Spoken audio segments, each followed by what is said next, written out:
hazing rituals have long been a brutal secret among high school and college sport teams. But in the post-MeToo era, can teenage victims shatter the code of silence? This story includes some graphic descriptions of sexual assault. When Allison Brookman arrived at Reed-Custer High School to pick up her 5-year-old son Anthony from American football camp, she knew something was wrong. "You can kind of tell when your kid is hurt," I said. She told the BBC. "When I pulled up, I saw that same look in his face, that he was hurt." After some needling from his mother, he admitted he had just been jumped by 5 senior football players. But it was not until she took him to hospital to have his injuries examined that she heard what had really happened, that Anthony had been beaten up and sexually assaulted by members of the team as part of a violent hazing ritual. "The first guy who slapped me twice and knocked me down. He kicked me in my right side on my ribs," Anthony told CBS in an interview, "while the first one took my shorts off, and they pulled my legs up so that he could get his finger to my, body part." Allison says when they heard this in the hospital examining room, she and her husband were stricken with horror. "They did not just beat you up. They tried fondling you," she recalls asking. "At that point my son looked at us and said, 'Do not worry, Mom. Do not worry, Dad. They did not get in me.' That was probably the breaking point for both of us." Now the family is suing the Reed-Custer Community Unit School District 255 in Braidwood, Illinois, claiming it failed to prevent the sexual assault and for allegedly not properly responding to the incident once they became aware. Superintendent Mark Mitchell defends the school's actions and says the players were punished according to the terms of the school district as athletic code of conduct. The school is defending the legal action. 3 of the alleged attackers have also been charged as juveniles with aggravated battery. They are not named as they were minors at the time of the incident. As their case wins through the courts, other eerily-similar incidents have also come to light. In Maryland, 4 5-year-old members of the Damascus High School junior varsity football team are accused of raping a younger teammate with a broomstick as part of a hazing ritual and trying to rape others. Prosecutors have told in chilling detail how the alleged attackers cornered 4 freshman teammates in the locker room. "It's time," one of them said before they ganged up on the first victim, holding him down and sodomizing him with the broom handle. They are being tried as adults.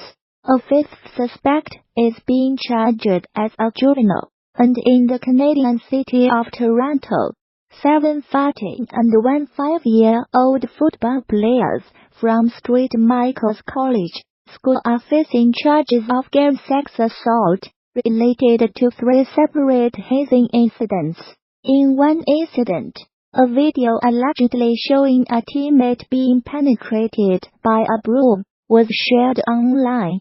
These high-profile cases of sexual assault have reignited the culture and hazing in sports, and in the post-MeToo era, many former victims are coming out to share their stories.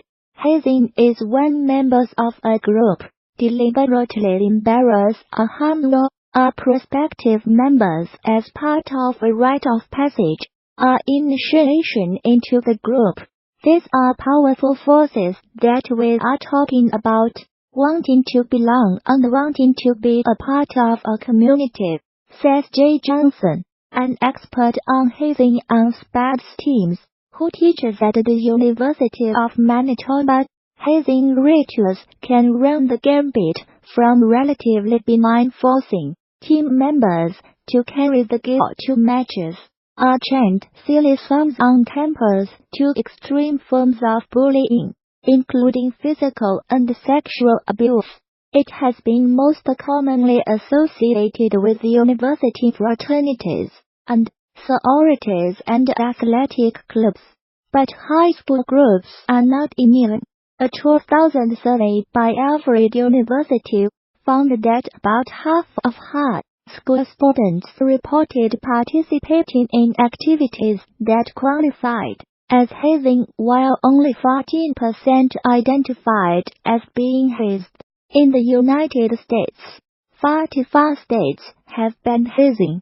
In Canada, many universities and sport organizations have anti-hazing policies, though no federal law specifically targets the practice.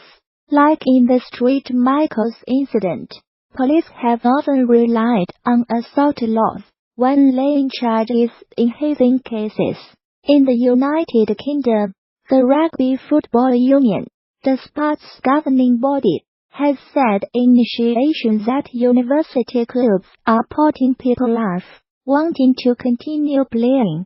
It claimed the traditions are partly to blame for an estimated 10,000 school leavers who recently stopped playing.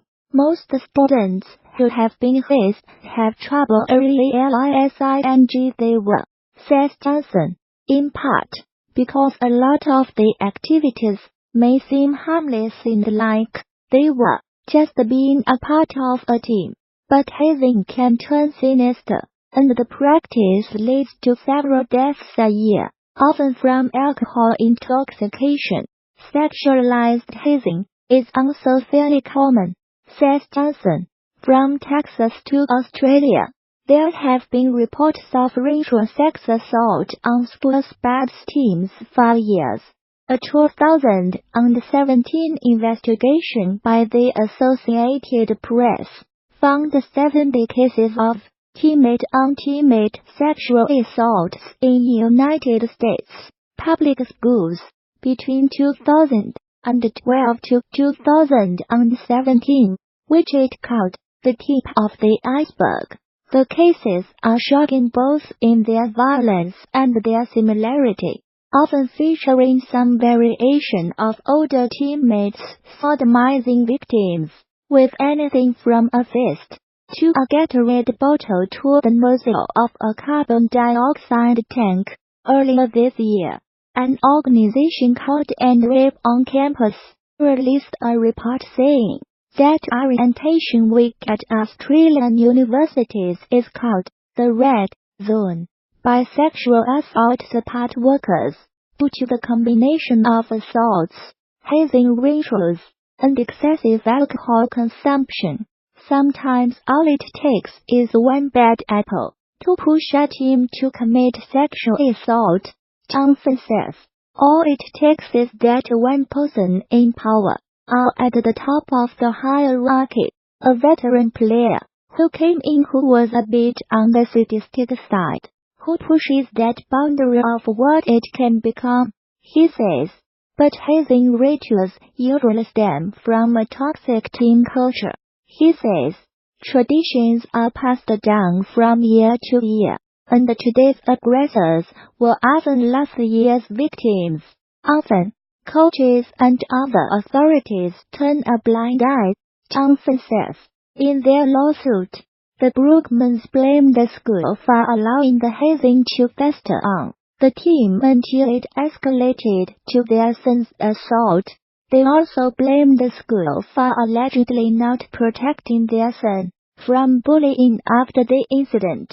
Allison says Anthony was harassed every day by fellow students who called him a rat. Meanwhile, she says, the alleged attackers only received a 3-day game suspension. It was the lack of action, she says, that led the family to sue. We just wanted to do our best to let Allison see that he was somebody who was worth fighting for, she says. Anthony now goes to a different school and is seeing a therapist. The head coach resigned from the team, although he is still a teacher at the school. Superintendent Mitchell says the student-athletes were disciplined according to school guidelines. He says he is not legally allowed to comment on individual disciplinary cases. We intend to vigorously defend these baseless allegations and protect the reputation of our fine school district and its staff, he said in a written statement.